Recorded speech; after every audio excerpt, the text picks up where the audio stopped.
Hey guys, welcome back. मैं हूं संजीव पांडे और आप देख रहे हैं एड्यू मंत्रा। आज एक डिफरेंट सेशन है।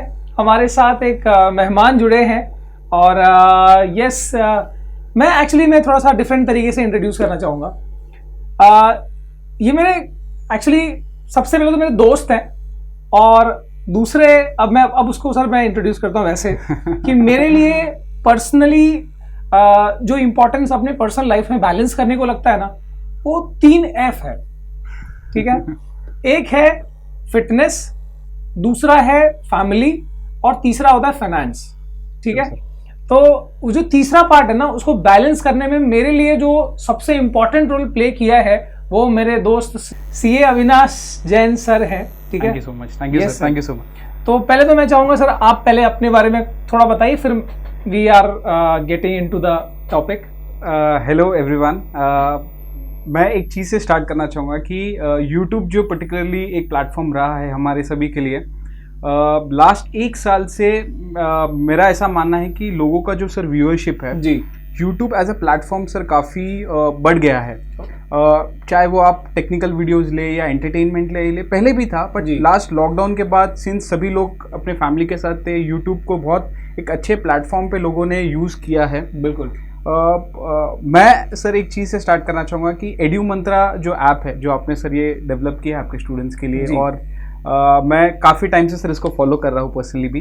एंड एक चीज़ सर मैं कहना चाहूँगा कि सर आपकी जो टीम है, आपने सर एक कल या परसों के वीडियो में एक चीज़ बताई थी कि एड्यू हैप का आपने मतलब बताया था। उसमें आपने बोला था कि edu means education and hap means तकदीर। तो मैं सर ये बोलूँगा कि आपने सर इतना ब्यूटीफुल प्लेटफॉर्म सर रेडी किया है कि हमारे स्टूडेंट्स की जो तकदीर है सर, वो आपने एक बहुत ही अलग लेवल पे सर फैशन आउट की है कि जिस चीज़ को हम सर बहुत अच्छे वे में लेके जा रहे हैं। एंड सर मैं कॉन्ग्रेचुलेट करूंगा सर आपको, राजीव सर को, हमारी पूरी टीम एंड सर इस सपोर्ट सिस्टम को, जहाँ पे जिस मुकाम पे सर आपने ये चीज़ को लाया है। मैं नहीं चाहूँगा कि सर हम इस चीज़ को आज जिस जगह पे है सर, जहाँ पे हम एक्स पोजीशन पे है, उसको हम और भी आगे लेके जाए।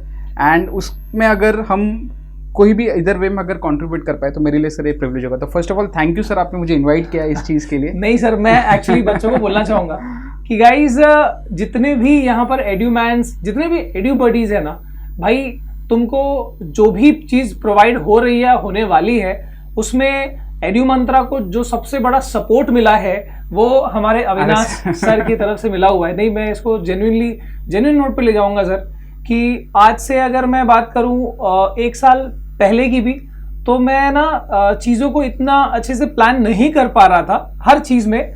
तो और वो स्पेशली क्योंकि हर चीज़ का बैकअप, बहुत बड़ा बैकअप जो है वो फाइनेंस होता है। ठीक है, करेक्ट सर। और उस मामले में मैं भले ही ऐसे हम एजुकेटेड होते हैं, बट जो फाइनेंशियल लिटरेसी जो ऐसी चीज़ है ना, जो हमारे और इंडिया में बहुत लैकिंग भी है, बहुत लैकिंग। तो उस चीज़ को मैं इसीलिए मैं आज अविनाश सर को मैं यहाँ पर लाया हूँ और मैंने बहुत रिक्वेस्ट करी है। एक्चुअली ये जो लेवल पे जो काम करते हो, जितना बिजी शेड्यूल इनका होता है, मेरे लिए, मुझे मतलब लग नहीं रहा था कि आप आओगे सर, बट थैंक यू। और मैं बच्चों से भी कहना चाहूँगा कि आप मेरी तरफ से एक थैंक्स तो ज़रूर कहना कमेंट सेक्शन में। और आज true honour sir, true honour आपके ऑफिस में आना सर, मेरे लिए काफ़ी टाइम से सर, मैं आपको बताइए I was suppose to come, but जो काम जिस तरह से सर चल रहा है और जो मेरा पर्टिकुलरली प्रोफेशन है, तो जस्ट बच्चों के लिए सर, स्टूडेंट्स के लिए एक इंट्रोडक्शन की, by profession sir I am a chartered accountant, आप तो डेफिनेटली जानते ही है।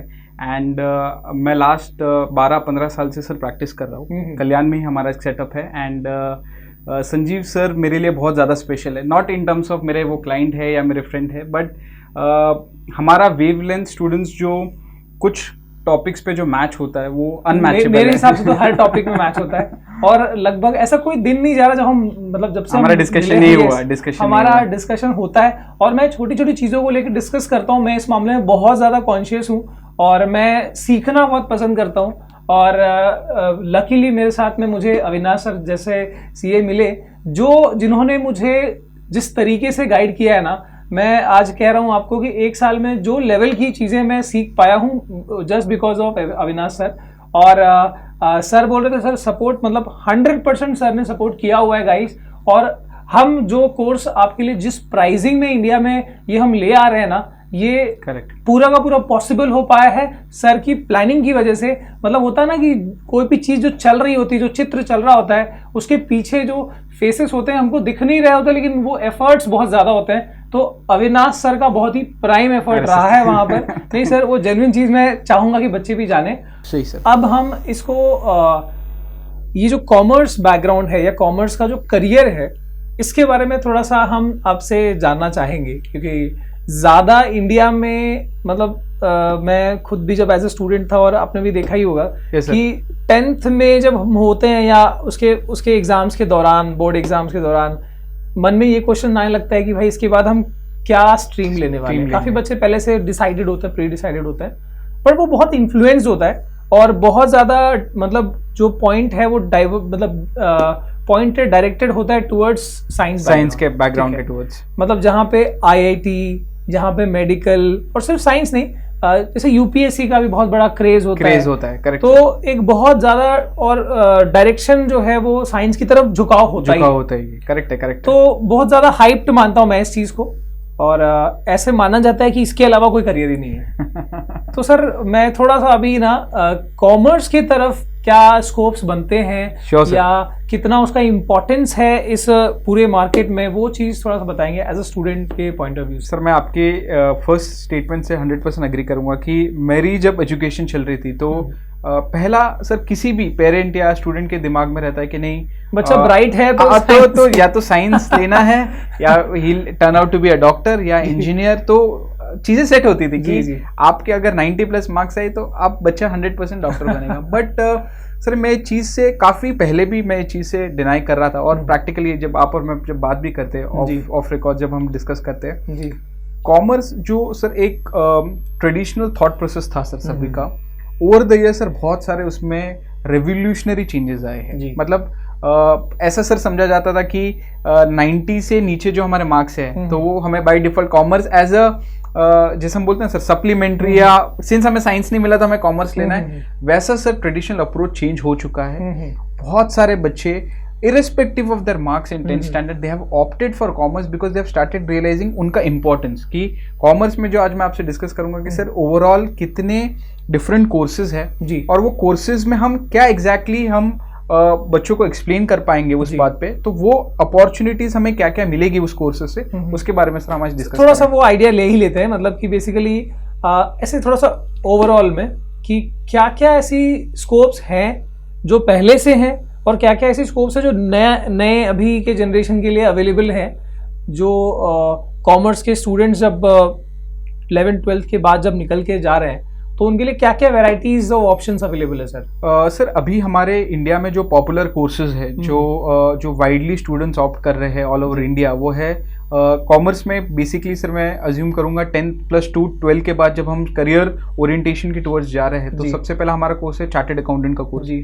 फिर हमारा एक कोर्स है कंपनी सेक्रेटरी करके CS जिसको हम बोलते हैं। फिर हमारे एक है ICW है जो है कॉस्ट अकाउंटेंट्स करके।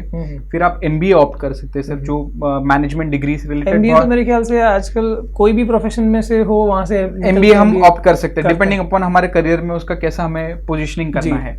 तो प्रीडोमिनेंटली सर अगर मैं इसको सम अप करूँ तो हमारे जो 3 मेजर पिलर्स है वो है आज कॉमर्स में बाय डिफॉल्ट सर बच्चा एक मेजर फैक्टर तक CA ही ऑप्ट करता है टू सर्टेन एक्सटेंट। मतलब कॉमर्स में जो सबसे बड़ा हाइप है वो CA है। जैसे हम साइंस में सर बोलेंगे इंजीनियर है या डॉक्टर है या ये है, तो कॉमर्स में प्रीडोमिनेंटली शुरू से और आज भी चार्टर्ड अकाउंटेंट एक ऐसा कोर्स है जिसको सर बच्चों ने बहुत ही अच्छे लेवल पे आज एनरोल हो रहा है और बहुत अच्छे स्टूडेंट्स सर आ रहे हैं। सेम CS में भी एप्लीकेबल है और हमारे ICW में भी। तो ये 3 मेजर कोर्सेज है जो सर हम एक स्टूडेंट्स को अवेयरनेस लाने के लिए बोल सकते हैं कि जो स्टार्टिंग लेवल पे उनके थॉट प्रोसेस को मैच करने के लिए ये 3 कोर्सेज अच्छे हैं जो अवेलेबल है। ओके, तो CA चार्टर्ड अकाउंटेंसी, हमारा ICWA और CS कंपनी सेक्रेटरी। ओके, तो इसमें सर थोड़ा सा क्योंकि आपका बैकग्राउंड रहा है CA बैकग्राउंड से, तो सर उसमें थोड़ा सा हम फोकस करना चाहेंगे और बच्चों का भी काफ़ी इंटरेस्ट है। जैसे मैंने कुछ बच्चों के जब मैंने कॉमर्स का अनाउंसमेंट कर रहा था तो वहाँ पे मुझे मैसेजेस आए थे, करेक्ट, जहाँ पर उनका ये था CA फाउंडेशन को लेके वो जानना चाहते थे कि सर जब बच्चा 10th से जब 11th में जाएगा, करेक्ट, तो उस टाइम पे उस पॉइंट पे उसको कितना सीरियस होना है इस चीज को लेके, और कैसे उसको पढ़ाई को आगे बढ़ाना है। करेक्ट। 11th से क्या फोकस होना चाहिए, और क्या ये मतलब जो हम सीए जो कोर्स कहते हैं वो मतलब कितना डिफिकल्ट है या कितना इजी है आज की डेट में, बच्चा उसको कैसे प्रोसीड करे उसमें? सर सीए कोर्स एग्जैक्टली वो स्टार्ट करने से पहले सर मैं एक चीज़ एक्सप्लेन करूँगा कि इस चीज़ का इम्पोर्टेंस क्यों वो डिफाइन किया जाता है। इंडिया में सर बहुत लिमिटेड ऐसे कोर्सेज है जिसमें सर हम टर्म यूज़ करते हैं प्रोफेशनल। प्रोफेशनल हम सर डॉक्टर्स को कहते हैं, हमारे लॉयर्स को कहते हैं, हमारे चार्टेड अकाउंटेंट्स को कहते हैं स्टूडेंट्स। चार्टेड अकाउंटेंट सर एक जो टर्म है वो हमारे एक पार्लियामेंट के एक्ट से पास किया होगा, एक कॉन्स्टिट्यूशन का सर एक पार्ट है, एक लॉ है, जिसके बेसिस पे सर ये कोर्स को डिफाइन किया गया। यानी कि सर ये 100% गवर्नमेंट सपोर्टेड, और इसका एक बॉडी है institute of chartered accounts of India जो ये पूरे कोर्स को मॉनिटर करता है। हम सभी जन उसमें रजिस्टर्ड है। वो बॉडी पूरा कोर्स को सर मॉनिटर करता है। तो सबसे पहले सर हमें जानना है कि प्रोफेशनल क्या है और सर रेगुलर ग्रेजुएशन जो हम करते हैं जैसे बीकॉम है या बीएससी, उसमें क्या फर्क है एग्जैक्टली? सर ग्रेजुएशन कैसा है कि आपने उस पर्टिकुलर सब्जेक्ट का मास्टरी कर दिया है, यानी कि आपने एक मास्टर्स डिग्री ले लिया है एक आपने डिग्री बैचलर्स डिग्री जिसको हम बोलते हैं। और प्रोफेशनल सर क्या है कि प्रोफेशनल डिग्री मतलब आपने एक स्किल सेट में आपने एक एक्सपर्टीज इन्वॉल्व की है जो आपको आगे आपके करियर में बहुत ही करियर ओरिएंटेड आपको आगे बहुत काम आएगा। तो ये दोनों में डिफरेंस है कि सर एक प्रोफेशनल डिग्री हो गया और एक रेगुलर डिग्री, यानी कि एक आप एक रेगुलर जेनरिक कोर्स करेंगे बीकॉम, और प्रोफेशनल डिग्री यानी कि आपने एक स्पेशलाइजेशन, आपने एक एक्सपर्ट स्किल सर आइडेंटिफाई की है आपके लिए और उसमें आपने एक्सेल किया है। तो ये बहुत जानना जरूरी है कि differentiation of a normal person who is passing out as a BCom और सीए में क्या डिफरेंस है। तो एक है प्रोफेशनल और एक हमारा sir bachelor degree. Sir coming to the course, इसमें कैसा है कि सीए जो कोर्स है हमारा सर, इसको हम 2 डायमेंशंस में डिवाइड करते हैं। एक है कि इसके एग्जामिनेशंस क्या होंगे, इसका एलिजिबिलिटी क्या होगा, एंड आगे उसको सर हम फिर एक एक चीज को एक्सप्लेन करते हैं। तो सबसे पहले सर हम बात करते हैं कि एलिजिबिलिटी। एलिजिबिलिटी में सर कैसा है कि 10+2 यानी कि आप अभी हमारे कोई स्टूडेंट 10th स्टैंडर्ड में है जी, और 10th के बाद आपने फर्स्ट ईयर और सेकेंड ईयर आपने जूनियर कॉलेज आपने कंप्लीट किया। 12th के बाद आप फाउंडेशन सीए कोर्स के लिए एनरोल कर सकते हैं। मतलब अगर 12th कॉमर्स से बच्चा साइंस बैकग्राउंड से भी कर सकता है? कर सकते हैं सर, कोई इशू नहीं, कोई इशू नहीं। 10+2 अगर आपने किया हुआ है उसके बाद आपके लिए सीए फाउंडेशन का एग्जाम होता है जो फर्स्ट लेवल है आई गेस। आपका रजिस्ट्रेशन का सर जो एंट्री पॉइंट है वो खुल जाता है। यानी कि इसमें 2 रजिस्ट्रेशंस के हमारे पास ऑप्शंस है। पहला ऑप्शन है कि आपने 10+2 कंप्लीट कर दिया है, उसके बाद सर आपको 4 से 4.5 महीने का टाइम फ्रेम, 5 महीने का टाइम फ्रेम मिल जाता है जहाँ पे आपको सीए फाउंडेशन के लिए प्रिपेयर करना है और इसकी एग्जाम्स देनी है। तो ये हो गया sir first entry point. Second exams कब होते हैं सर? ये एग्जाम्स है हमारे मई और नवंबर में सीए फाउंडेशन के। तो ये अगर जैसे 12 बच्चे का अगर उसने 12th का एग्जाम दिया हुआ है उसके बाद मई या नवंबर में जब भी उसका टाइम है वो दे सकता है। रजिस्ट्रेशन करने के सर 5 महीने के बाद आइडियली उसका एग्जामिनेशन उनका ड्यू हो जाता है। फिर वो मई, इंस्टीट्यूट के हमारे सीए एग्जाम्स हर साल में 2 बार होते हैं, मई एंड नवंबर में। बाय डिफॉल्ट सभी तीनों स्टेजेस, जो स्टेजेस मैं आपको बताऊंगा उसमें by default May and November में एग्जाम्स होते हैं। तो मान लीजिए अगर बच्चों का आई थिंक 12th फरवरी या मार्च में एग्जामिनेशन हो जाता है एंड मार्च अप्रैल तक रिजल्ट आ जाता है, तो मई से अक्टूबर तक उनकी वो कोर्स की पढ़ाई होगी और नवंबर में एग्जामिनेशन होगी, एंड वाइसी वर्सा। उनको अगर चाहिए तो वो और भी 5 महीना स्टडी लेके नेक्स्ट मई का भी एग्जामिनेशन। तो ऐसा कोई लिमिट नहीं है। तो अगर वो सीए फर्स्ट लेवल मान लीजिए वो सीए फाउंडेशन का एग्जाम बच्चों ने क्लियर कर लिया, करेक्ट, तो वो कैसा इजी होता है, मतलब डिफिकल्ट कैसा है? सीए फाउंडेशन संजीव जी कैसा है ना कि 4 पेपर्स आते हैं हमें, 4 एग्जामिनेशन हमें देनी है। चारों एग्जामिनेशन में आपका मिनिमम पासिंग है 40%, यानी कि पर सब्जेक्ट आपको 40% लाने हैं और एग्रीगेट सर आपको 50% लाने हैं। अगर आपने 50% एग्रीगेट ला लिया तो आपका सीए फाउंडेशन क्लियर हो जाता है। अच्छा। और आप फिर जाते हो नेक्स्ट स्टेज में उसको। मतलब 50% वो उसका क्राइटेरिया है क्लियरेंस का ओवरऑल एग्रीगेट, और पर सब्जेक्ट, हाँ, और पर सब्जेक्ट आपको मिनिमम 40%। मतलब किसी सब्जेक्ट में आपने 40 से कम ला दिया किसी एक में और ओवरऑल भले आपका 60 हो तो भी आप क्लियर नहीं हो पाएंगे, तो गड़बड़ हो जाएगा। तो आपको हर सब्जेक्ट में मिनिमम 40 लाना है और एग्रीगेट में आपको 50 लाना है एटलीस्ट। यानी कि कोई सब्जेक्ट में सर 50 से नीचे भी है और कोई किसी में हमने 60 अचीव कर लिया, तो वो ऑफसेट होके एग्रीगेट मिला के हमारा 50% मैच होना। Okay sir, okay. तो उसमें सब्जेक्ट्स में तो हम ठीक है, खैर उसमें जो भी उसके अकॉर्डिंग होगा वो भी सर हम ड्यू कोर्स में जब बच्चों का कैसा व्यू रिस्पॉन्स अकॉर्डिंगली आता है, जी। उसके ऊपर भी हम चाहिए तो एक बार डिस्कशन करें। ओके, तो आप लोग कमेंट करके बताना, तो वो सारी चीज़ें भी अगर आपको इफ़ नीडेड तो हम उसके लिए भी हम अलग एक वीडियो क्रिएट कर देंगे। सर ये तो हो गया फर्स्ट लेवल। फाउंडेशन के बाद फिर बच्चा उसकी जर्नी कैसे होती है उसके बाद? सर एक चीज़ जो मैंने इनिशियली स्टार्ट किया था कि फाउंडेशन सीए में एंट्री लेने के sir actually there are 2 options. Okay. एक सर हमने जैसे बताया कि 10+2 के बाद आप डायरेक्टली फाउंडेशन में आ रहे। हाँ। दूसरा सर है कि आपने अगर आपका ग्रेजुएशन कंप्लीट कर लिया, अच्छा। आप डायरेक्टली सेकंड स्टेज में आ सकते हैं, आपको फाउंडेशन देने का जरूरत नहीं। ओके। यानी कि फॉर एग्जांपल आपने आज बीकॉम या as a matter of fact कोई भी BSc, आपने बैचलर डिग्रीज कंप्लीट कर दिया, आपने आपका ग्रेजुएशन कंप्लीट कर लिया, पोस्ट ग्रेजुएशन आप सेकंड लेवल यानी कि जिसको हम बोलते हैं इंटरमीडिएट कोर्स, अच्छा, इंटरमीडिएट कोर्स में आप डायरेक्टली एंट्री ले सकते हैं। मतलब सीए का जो एग्जाम जो है उसमें, उस कोर्स में 3 लेवल्स है नॉर्मली, एक है फाउंडेशन, एक है इंटरमीडिएट और एक फाइनल हमारा। एक फाइनल। सर सीपीटी किसको बोलते हैं? सीपीटी हमारा फाउंडेशन कोर्स है। अच्छा, सीए जो फाउंडेशन पहले इसको कोई अभी भी हम इसको कॉमनली हम सीपीटी का फुल फॉर्म था सर कॉमन प्रोफिशिएंसी टेस्ट, जिसका अच्छा। एक नाम था। हाँ। अभी उसको हमने फाउंडेशन करके सीए फाउंडेशन बोल दिया। हाँ, तो इंस्टीट्यूट उसको फाउंडेशन करके प्रोनाउंस करता है। ओके, तो सीए फाउंडेशन हो गया, इंटरमीडिएट हो गया, उसके बाद एक फाइनल हो गया, फाइनल कोर्स हो गया। ठीक है।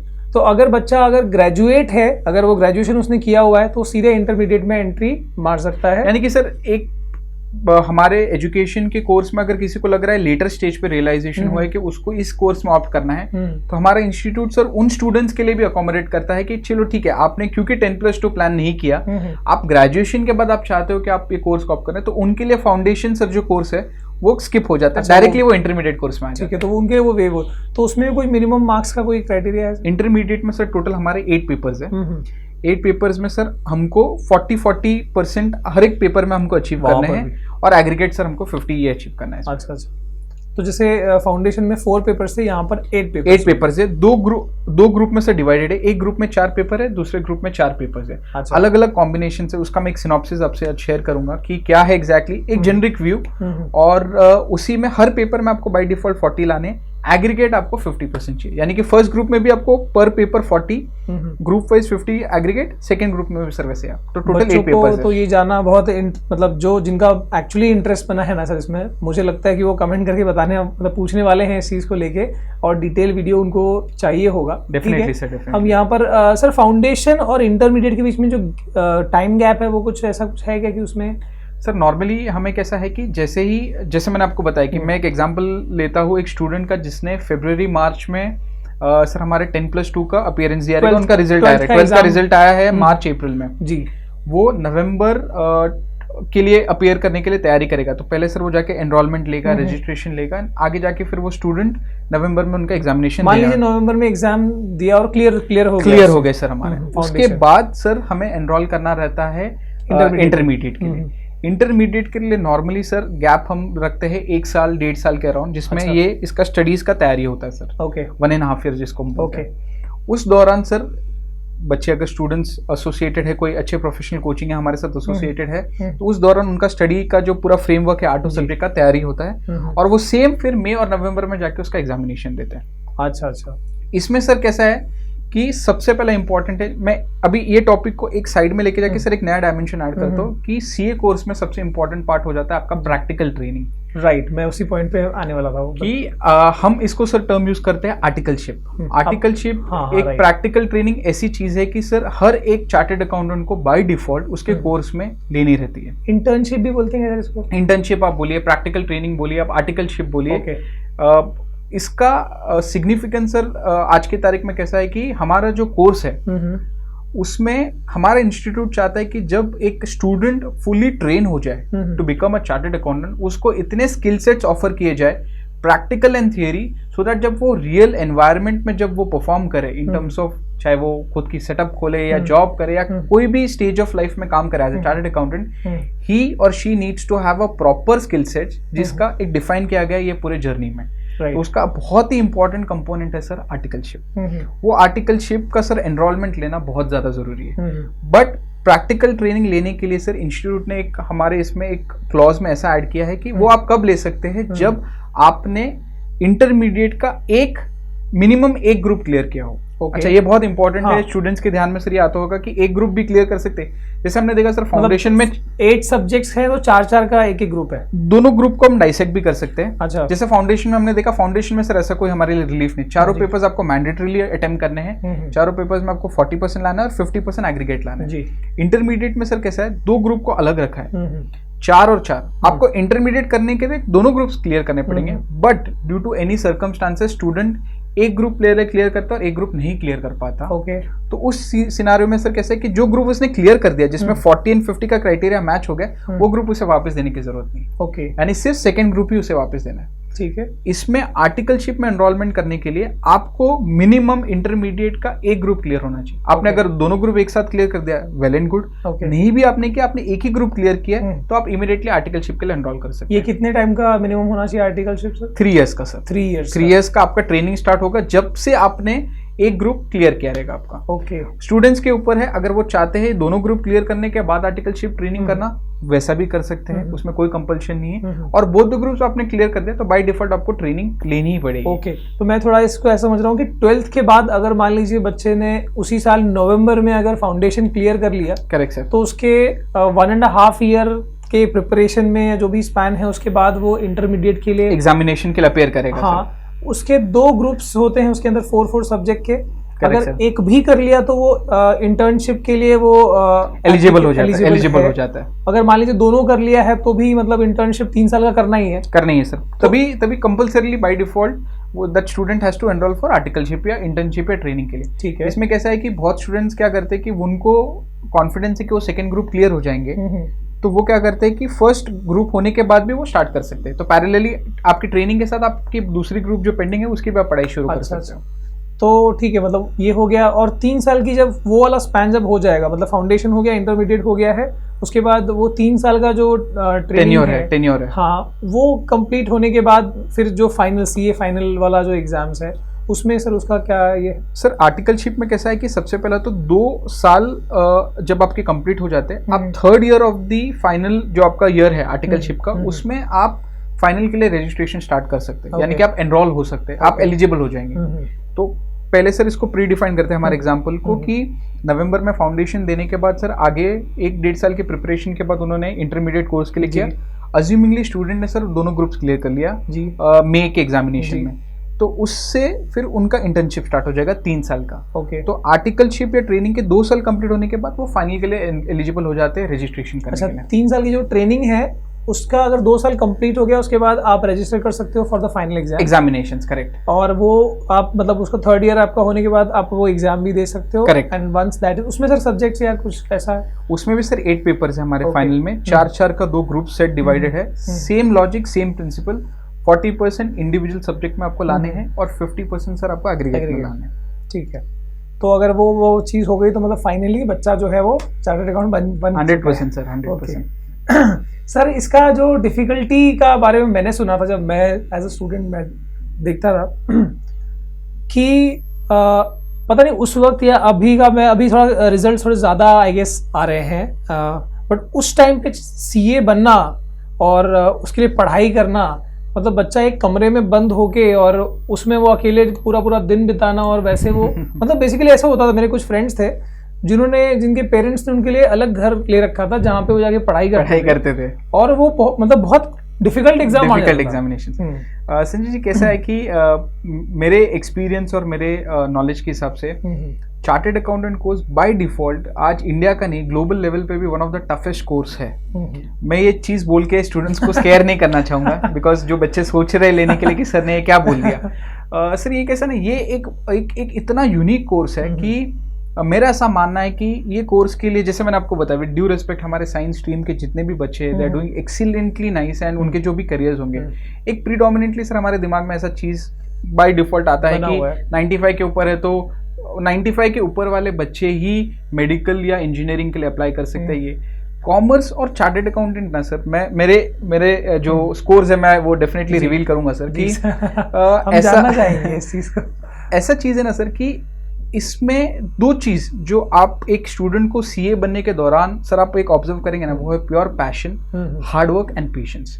ये तीन चीज अगर आपके पास है ना सर, आपके marks will definitely not matter. Definitely sir आपको वो कोर्स के दौरान डेफिनेटली आपको जो सब्जेक्ट्स के जो मिनिमम मार्क्स है वो तो अचीव करनी है, बट जो आपका स्टार्टिंग स्टेज है 10, 12, 11th एंड 12, इसमें अगर आपने उतना अच्छा स्कोर भी नहीं किया है तो भी आप डेफिनेटली इसमें एनरोल कर सकते हैं। मतलब वो एक ट्रेडिशनल थॉट इस चीज में अप्लाई नहीं होता कि आपने 90 लाया है या 95 लाया है, 80 लाया है। ये जो पॉइंट आप बोल रहे हो ना, ये जो अभी नई एजुकेशन जो पॉलिसी आ रही है जो NEP है, उसमें इसी बात का ध्यान रखा गया है कि बच्चा अगर वो इंजीनियरिंग करना चाहता है या वो साइंटिस्ट बनना चाहता है, वो चार्टर्ड अकाउंटेंट बनना चाहता है, तो उसको ये सब चीजें बैरियर नहीं होगी कि वो क्या मार्क्स उसको मिल रहे हैं, अगर इतना मिला तो ये कर सकता है, ये सारी चीजें हटने वाली है वैसे भी।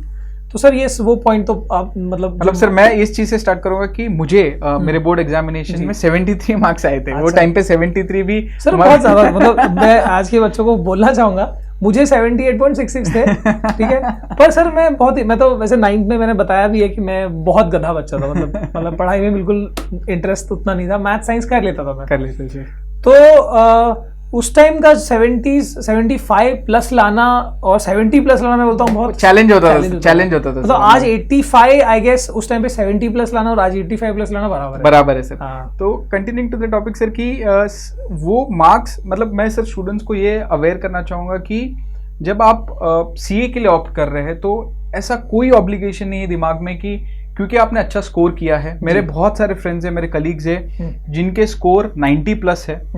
मेरे ऐसे भी फ्रेंड्स हैं जिन्होंने सर 60-70 स्कोर किया रहेगा उनके बोर्ड एग्जामिनेशंस में। आज हम सेम प्लेटफॉर्म पे सर ऑपरेट कर रहे हैं, बेटर कर रहे हैं। मैं आपको बोलना चाहूँगा, ये चीज़ मैं रिवील करना चाहूँगा सर कि ऐसा नहीं है कि मैंने सर के साथ में अभी एसोसिएट हुआ, इससे पहले मैंने किसी सीए से मैं इंटरेक्ट नहीं किया है, नहीं मिला, बट वो जो काम करने का जो पैशन है और जो डेडिकेशन है, जो हार्डवर्क है, वो मैंने मतलब सर के साथ जो देखा हुआ है ना, मतलब उसका मैंने वो अनमैचेबल है सर कि सीए तो कई हैं, ठीक है, और ऑब्वियसली नो डाउट अच्छा सबका मतलब ये तो होगा ही, मेहनत तो है ही, बट जो लोग क्लाइंट के साथ में या जो डील करने की जो बात होती है ना, वो एक बहुत इंपॉर्टेंट चीज होती है। सिर्फ इसी प्रोफेशन की बात नहीं कर रहा हूँ मैं, डॉक्टर्स में भी मैं ये चीज देखता हूँ कि मार्क्स मैटर नहीं करते। हाँ, आपको अपने प्रोफेशन से कितना प्यार है,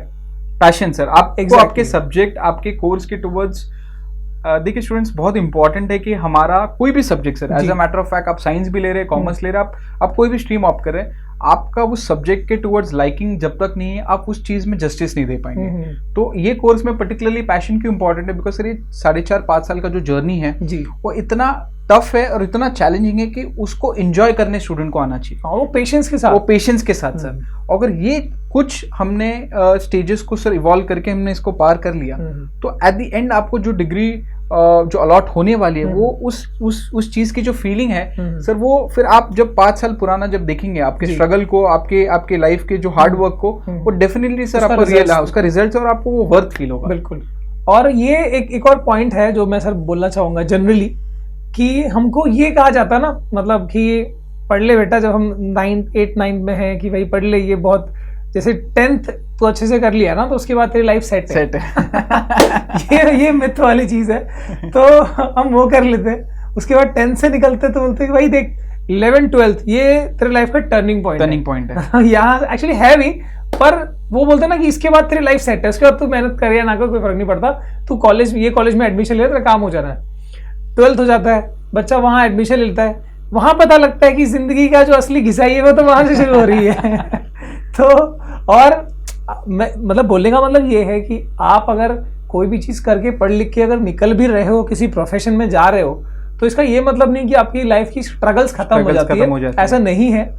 अगर कोई एक अच्छा डॉक्टर है ना, तो उसका काम है लोगों की जिंदगी बचाना और पूरी डेडिकेशन से वो काम करना। Correct sir, correct. तो हर प्रोफेशन में वो चीज़ लागू होती है कि आप अगर जिंदगी में कोई चीज़ मेहनत करके आ रहे हो, पढ़ लिख के आ भी रहे हो, उसके बाद भी ये सोच रहे हो कि स्ट्रगल खत्म हो जानी, तो वो नहीं होना है। Correct sir, correct. ठीक है, उसको एंजॉय करना सीखो, लाइफ बहुत मजेदार होगी। Correct sir. मतलब ये मेरा भी एक्सपीरियंस है सर। और मैं जो हमारे स्कूल के जैसे हमारे बैचमेट्स भी थे जैसे Yes, sir. जो 9-10 से लेके जो हम लोग निकले, तो आज भी ऐसे मुलाकात होती है, बहुत ज़्यादा नहीं, लेकिन हम देखते हैं कि जो ऐसे नहीं कि जो टॉपर्स रहे हैं जो 90+ या 95+ है वही ज़िंदगी में सब कुछ कर रहे हैं, हर चीज़ में एक्सेल कर रहे हैं, ऐसा नहीं है गाइस। ठीक है, तो मतलब डेफिनेटली आप करो, चीज़ों को एक्सेल करो, अच्छे मार्क्स लाओ, पर आपको वो हमेशा करते रहना है। 100% सर, कोई भी सब्जेक्ट में। एग्जैक्टली। और मार्क्स जो है हमेशा इंपॉर्टेंट नहीं होते। आपको अपने लाइफ में जैसे आपका अगला जो स्टेज है उसको अच्छे से एंजॉय करके क्लियर करो और आपकी लाइफ वैसे मजेदार होगी। तो सर ये थोड़ा सा हम ऑफ टॉपिक चले गए, पर ठीक है। तो हम सर इसका स्टेजेस के बारे में हम डिस्कस कर रहे थे कि सीए क्यों इम्पोर्टेंट है बेसिकली।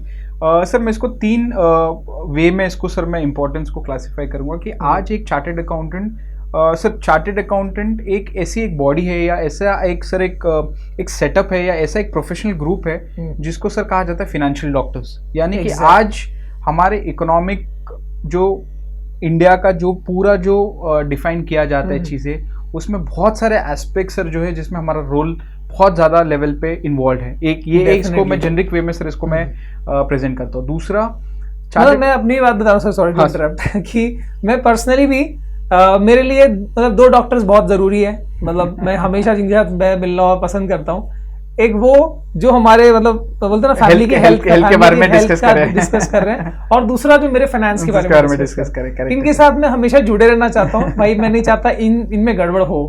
तो ये जरूर आपने जो पॉइंट बोला ना फाइनेंशियल डॉक्टर्स, वो एक्चुअली वो बात फैक्ट है कि आज जो टैक्सेशन जो जितने जीएसटी और दुनिया भर के जैसे टैक्सेशंस हैं, इनकम टैक्स भी जो है उसको समझना और एक नॉर्मल आदमी के लिए बहुत मुश्किल है, भले वो कितना भी ज्यादा एक्सपर्ट हो अपनी चीज में, अपने डोमेन में। Correct sir, correct. तो ये हमको हमारे फाइनेंशियल डॉक्टर्स ही समझा और बता सकते हैं। Yes sir. सेकंड है कि चार्टर्ड अकाउंटेंट्स को जो ग्लोबल रिकग्निशन मिल रहा है आज, बहुत सारे ऐसे एग्जाम्पल्स हैं हमारे पास, एक रियल लाइफ हमारे पास सर ऐसे बहुत सारे लेजेंडरी लोग हैं जो ग्लोबल प्लेटफॉर्म पे इंडिया के लेवल पे जो आज रिनाउंड लीडर्स है, बिजनेस इंडस्ट्रियलिस्ट है, अचीवर्स है, स्टार्टअप ओरिएंटेड सीएफओ सीईओज है, कि सभी लोग आज जो चार्टर्ड अकाउंटेंट है।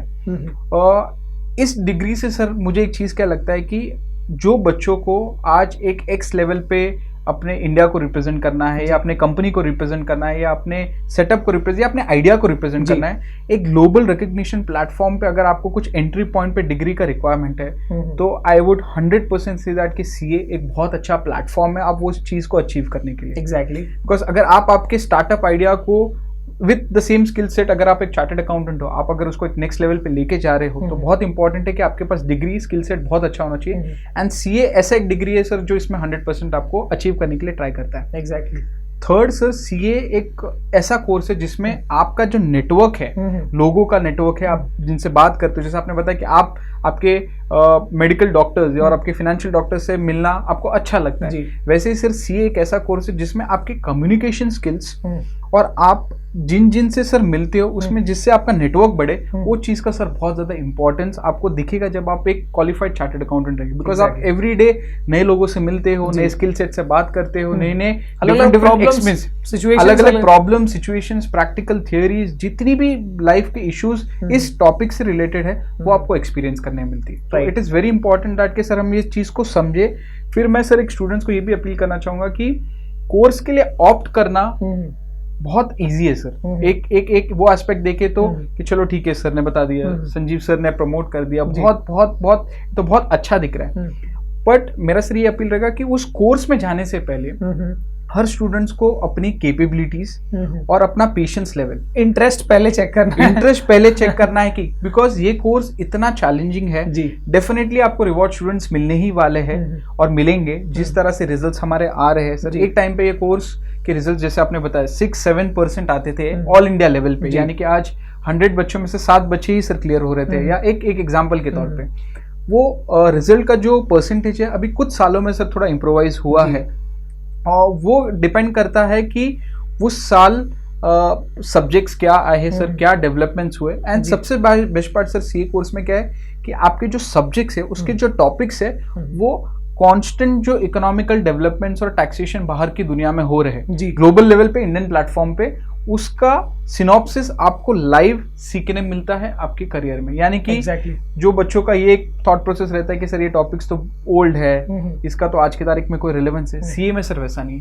The topics which are coming into your course is 100% relevant to बाहर जो इकोनॉमिक वर्ल्ड, जो ग्लोबल वर्ल्ड, इंडियन लेवल पे जो फाइनेंस और टैक्सेशन पे हो रहा है, वही चीज का सर रेप्लिका आपको सीखने मिलता है। और जो जैसे आपने एक पॉइंट बताया था ना कि प्रोफेशनल्स में हम डॉक्टर्स, लॉयर्स और चार्टर्ड अकाउंटेंट्स को बोलते हैं ना, तो ये इसलिए भी वो रिस्पेक्टेबल पोजीशन दिया जाता है आई गेस, क्योंकि उनकी जो लर्निंग है ना, उनको जो सीखना और पढ़ना है उनका खत्म नहीं होता है I guess. Correct sir, correct. जो भी नई चीजें इंट्रोड्यूस हो रही है, जैसे आपके फील्ड में टैक्सेशन है, दुनिया भर की जो चीजें जो लगातार हर साल मॉडिफाई होती रहती है, उस सब में अप टू डेट होना पड़ता है। ऐसे ही डॉक्टर्स के लिए भी है और ऐसे ही लॉयर्स के लिए भी है। जो भी केस स्टडीज है उनको करना ही है सर। तो वो भी एक पॉइंट है।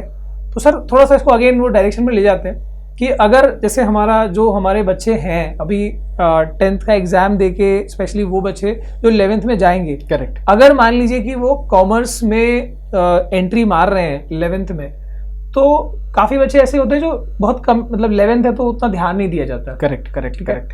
तो उसको कैसे उस चीज को संभालना है, या मतलब सच में वैसा ही है कि चल जाएगा 11th? नहीं संजय जी, मेरा व्यू है कि जो बच्चे सर जेन्युइनली प्लान कर रहे हैं सीए ऑप्ट करने का, ये कोर्स ऑप्ट करने का, तो बहुत इंपॉर्टेंट है कि आप 11th से उस चीज का प्लानिंग स्टार्ट करें। ओके। जैसे मैंने बताया कि वो आपको 12th के बाद सिर्फ 4 या 5 महीने आइडियली मिनिमम पीरियड है आपको एनरोल करने के लिए। सर वो चीज का अगर आप पहले ही प्लान करें, बिकॉज काफी सारे ऐसे सब्जेक्ट्स है, जो टॉपिक्स है, जो संजय सर ने ऑलरेडी कवर किएंगे, जैसे मैथ्स है, क्वांटिटेटिव एप्टीट्यूड है, इकोनॉमिकल पॉइंट्स है, जो भी हम सब्जेक्ट्स के बारे में डिस्कस करेंगे, उसका सब सिनॉप्सिस आपको 11-12 में ऑलरेडी मिल जाता है। इट्स जस्ट दैट कि सर वो फाउंडेशन में उसको एक टेक्निकल और एक एडवांस लेवल पे सिखाया जाता है जी। तो उसका अगर आपने बेस ट्रेनिंग पहले ही ले लिया है, तो आप 40 to 50% पहले ही रेडी हो जाते हैं वो कोर्स को फेस करने के लिए। तो मेरा सर ये मानना है कि सभी बच्चे जो सीए के लिए ऑप्ट करना चाहते हैं, अगर वो 11th से प्रॉपरली प्लानिंग करे इस चीज का, तो बाय द टाइम सर वो 12th पास आउट होकर जब सीए के लिए एनरोल करे, तब तक वो 50% तो ऑलरेडी रेडी रहेंगे, बिकॉज वो सब्जेक्ट्स का सिनॉप्सिस बेस लेवल पे उन्होंने पहले ही कर दिया होगा। इसमें मैं भी एक ऐड करना चाहूँगा सर कि साइंस में भी, मतलब हम लोग नॉर्मली ये देखते हैं, मैंने काफ़ी बच्चों को बोला भी है कि जब बच्चा 7 से 8, 8 से 9, 9 से 10th में जा रहा है ना, तो वो जो जंप है ना, वो ज़्यादा बड़ा गैप नहीं होता। करेक्ट। मतलब वो बच्चों को पकड़ने में 8 से 9th में गया तो उतना डिफिकल्ट नहीं लगेगा, 9 से 10th में भी नहीं लगेगा, पर 10 से जब 11th में आता है ना, तो एकदम से बड़ा जंप है वो। मतलब साइंस में तो मैं आपको स्पेशली बता रहा हूँ कि बच्चे का जो चाहे जितना भी अच्छा बच्चा हो पढ़ाई में, वो 11th में जाते ही उसके लिए सरदर्द होता है। जो शुरू के 2-3 महीने होते हैं वो कोप करने, क्योंकि फिजिक्स, केमिस्ट्री, बायोलॉजी बहुत डिफरेंट चीजें हैं जो उसको समझनी होती है। Correct sir.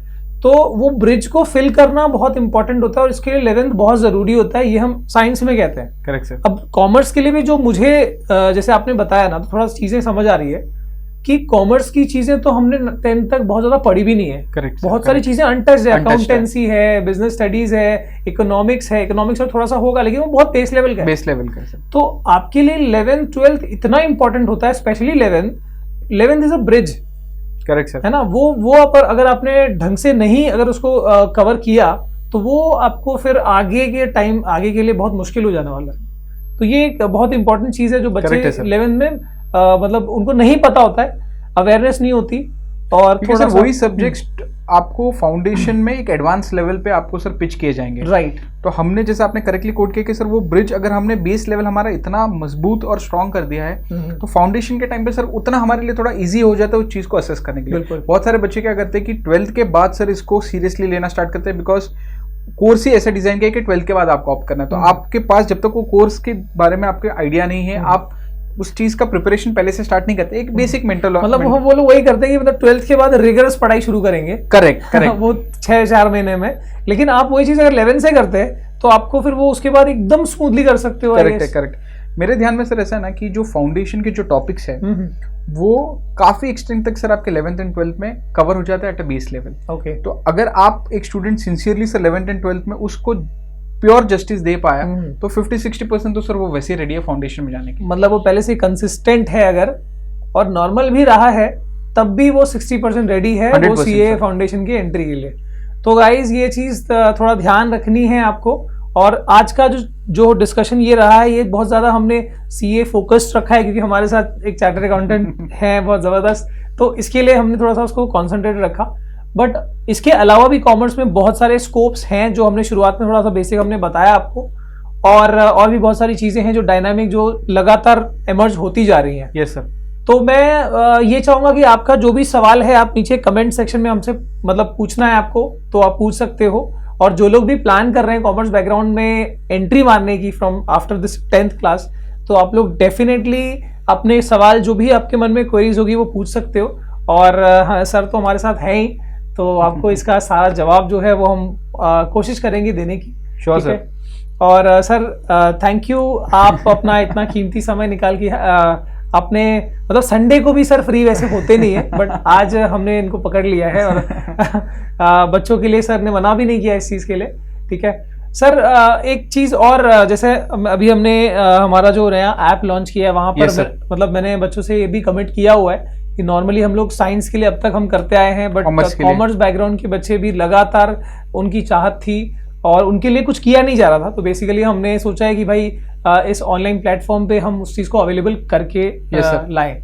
तो आपसे थोड़ा इसी चीज़ का मैं चाहूँगा कि आप हमको इस सीए फाउंडेशन वाले जो पार्ट में हमको आप अगर असिस्ट करेंगे तो भाई बच्चों के लिए बहुत फायदे की चीज़ होगी। सर ऐप मैंने पर्टिकुलरली सर जब आपने मुझे बताया था, मैंने देखा ऐप का जो डिज़ाइनिंग हुआ है। सबसे पहले सर कैसा है कि मैं सर एक as a user, app user उस चीज़ को करता हूँ कि ऐप का जो इंटरफेस है, जो आप ऐप को देख रहे हैं, उसका कंफर्ट जितना अच्छा रहता है वो यूज करने में सर। तो एड्यू मंत्रा जो हमारा ऐप बना है स्टूडेंट्स, इतना ब्यूटीफुल है, आपके लाइक्स सब्सक्रिप्शन से ही मालूम पड़ रहा है कि इतना अच्छे से वो सेट किया गया है। कॉमर्स एज सच सर हम चाहेंगे कि स्टूडेंट्स मैक्सिमम से मैक्सिमम इसमें एनरोल करें। तो हम इसको सर ऐसे प्लान कर सकते हैं कि 11th के जो हमारे जो कुछ सब्जेक्ट्स हैं हम उसको इनकॉर्पोरेट करें और कुछ हमारे बोर्ड के इनकॉर्पोरेट करें, उसको इस लेवल पे फैशन करें कि जो फाउंडेशन वाले बच्चों को जो तैयारी करना है उसका एक मिक्स ब्लेंड हो जाए, जहाँ पे उस सब्जेक्ट्स का भी हम केटरिंग एक ही साथ में करें। सो दैट क्या होगा कि जो बच्चे सर 12th के बाद सीपीटी या हम जिसको फाउंडेशन बोलते हैं उसके लिए एनरोल करना चाहते हैं, उस सब्जेक्ट्स का सर हम एक मिक्स टाइप ऑफ एक बैच बनाए जिसमें वो टॉपिक्स भी कवर हो जाए at advance level and at base level. तो इससे क्या होगा कि जो 12th में पढ़ने वाले बच्चे हैं वो डेफिनेटली उनके बोर्ड पे भी कंसंट्रेट कर पाए। At the same time sir उस सब्जेक्ट्स के अगर कुछ पैरेलली हमने अगर कुछ ऐड कर दिया है तो जब वो पास करने के बाद जब सीए के लिए उनको एनरोल करना है तो वो ऑलरेडी रेडी रहे और वो उनके लिए आसान हो जाए, आसान रहे। ठीक है। और हमारा प्लेटफॉर्म सर एक बहुत अच्छा मैकेनिज्म है जहाँ पे हम हमारे कॉमर्स के स्टूडेंट्स के लिए लाइव लेक्चर्स, अच्छे नोट्स, प्रैक्टिकल थियरीज जो आज चल रहे। और सबसे बेस्ट पार्ट संजय जी, में एक चीज कहना रह गया कि हमारा जो कोर्स है सर उसमें थियरी तो इक्वली इंपॉर्टेंट है, स्टूडेंट्स के लिए एक्साइटिंग क्यों होगा बिकॉज डे टू डे, आपने एक वर्ड यूज किया कि sir day to day practical scenario, students आज टैक्सेशन, फिनांस, इकोनॉमी, ये बहुत आज की तारीख में आपको लगता होगा कि सर ने बहुत हाई फंडू टॉपिक्स डिस्कस किया है, बट एक बहुत ही ब्यूटीफुल कंसेप्ट है इस कोर्स का कि आज हम जो प्रैक्टिकली चीज को अप्लाई कर रहे हैं वो चीज का सर अगर हमें नॉलेज मिल रहा है वो चीज का मैं ऐसा मानता हूँ कि थ्योरी के कंपैरिजन में सर वो ज्यादा रहता है, यानी कि आप चीज को प्रैक्टिकली अप्लाई करते हैं। जैसे कि हम एक फोन खरीद रहे हैं या कोई भी एक सामान जो हम ले रहे हैं तो उसकी जो प्राइसिंग आ रही है उसमें जैसे फोन का ही है तो 18% उस पर जो जीएसटी लग रहा है, तो आपको नहीं पता कि इसकी एक्चुअल प्राइस क्या आ रही है। ठीक है। तो ऐसी बहुत सारी चीजें हैं जो आपकी लाइफ में बहुत मतलब इंटरेस्टिंग बन सकती है वो चीज। Correct sir, correct. मैंने उसको पिछले 1 साल में बहुत ज्यादा सीखा है सर की मदद से। तो उसके लिए मैं चाहूंगा कि सर जो है ये चीज हमारे बच्चों के साथ टैक्सेशन भी स्टूडेंट्स हमारे लिए कितना बेनिफिशियल हो सकता है सर, नहीं थ्योरी पॉइंट ऑफ व्यू से but day to day life के लिए भी वो चीज के बारे में भी सर एक ये कोर्स के दौरान मतलब सर ऑप्ट करना नहीं करना is a secondary part, but इस चीज का लिटरेसी लाना, इस चीज का अवेयरनेस लाना बहुत जरूरी है। वही चीज हम करना चाहते हैं सर, और इसके लिए हमने प्राइस जो हमने डिफाइन करी है इस नए वाले में बैच में, ये इसको हमने ऐसा रखा हुआ है ना ऐसे मॉडल में कि इंडिया के कोने कोने से हर बच्चा, कोई बच्चा इसको अफोर्ड कर पाएगा। मतलब अगर मैं एक सपोज जो हमने जुनून बैच की बात कर रहे हैं अगर, तो 999 में हम फुल ईयर की बात कर रहे हैं, मैं तो 12 मंथ का हिसाब से रखा है, अगर मान लीजिए 10 महीने के हिसाब से प्लान करते हैं तो it is almost like 100 rupees a month. Correct. ठीक है।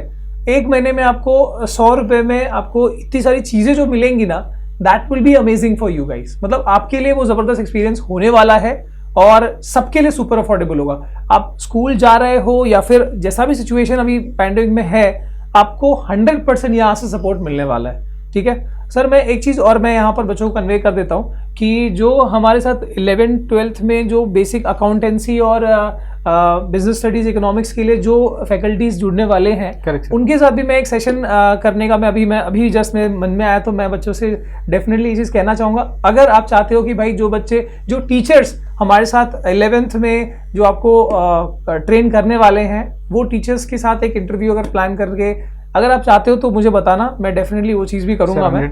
और सर के साथ तो सर तो डेफिनेटली अब इन है फॉर सीए फाउंडेशन। ठीक है, हम छोड़ने वाले नहीं है। सर एक बच्चों के लिए मुझे ऐसा लग रहा है कि जो कोर्स है उसका हम एक लाइव डेमो रखे सर, ओवरव्यू रखे कि जैसे आज का हमने एग्जांपल देखा कि 12th में रिजल्ट्स आने के बाद से लेके फाइनल एनरोलमेंट तक वो पूरा जर्नी हम सर उस पे एक रखेंगे कि बच्चे को कहाँ पे एनरोल के लिए एप्लीकेशन करना है, उसके क्या प्रैक्टिकल पेपर्स रहेंगे, सब्जेक्ट्स कौन से है, क्या है, वो एक बार सर आप स्टूडेंट्स के डेफिनेटली अगर तो उसके लिए हाँ सर, उसके लिए वो भी एक प्लान कर सकते हैं हम, जहां पर आप लोग मुझे बताओ कि अगर आपको सीए फाउंडेशन या सीए की जर्नी में अगर आपको जाना है तो उसके बारे में अगर आपको डिटेल चाहिए तो डेफिनेटली आप मुझे कमेंट करके बताओ।